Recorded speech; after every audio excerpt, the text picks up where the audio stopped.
In August 2008, the Hornbach DIY and home improvement store chain once again stood out from the crowd, not by hard selling its products, but instead by appealing to the imagination of all do-it-yourselfers.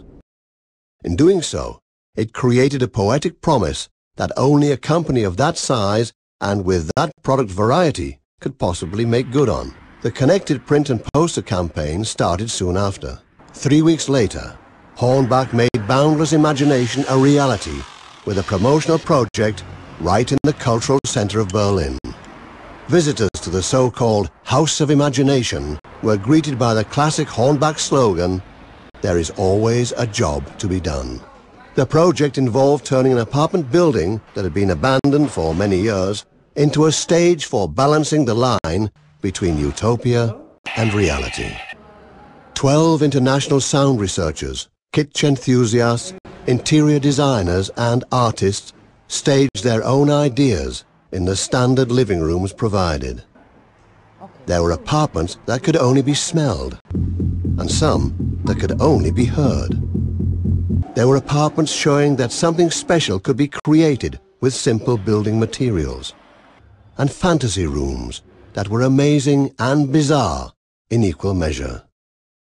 There were also drawn apartments and children's apartments. An art community even erected an East German prefabricated apartment within a pre-war period apartment building. More than 2,000 people attended the official multimedia opening, quickly testing the limits of the House of Imagination and its surroundings. The event was announced and documented with a billboard ad campaign, as well as an internet site that regularly provided progress updates. An in-house newspaper served as a catalogue. In order to hold the interest of the city's population, the fourth floor was developed into a temporary music club next to an avant-garde restaurant that was sublet to members of the media. Events featured readings, experimental music and punk. The ensuing word of mouth led to continually increasing visitor numbers.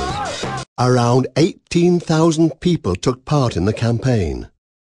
The various media, including international press, created notable promotional proceeds compared to what had been spent. 5 small television spots were filmed for Hornbach on location in the House of Imagination, rounding off the Imagination Campaign 2008.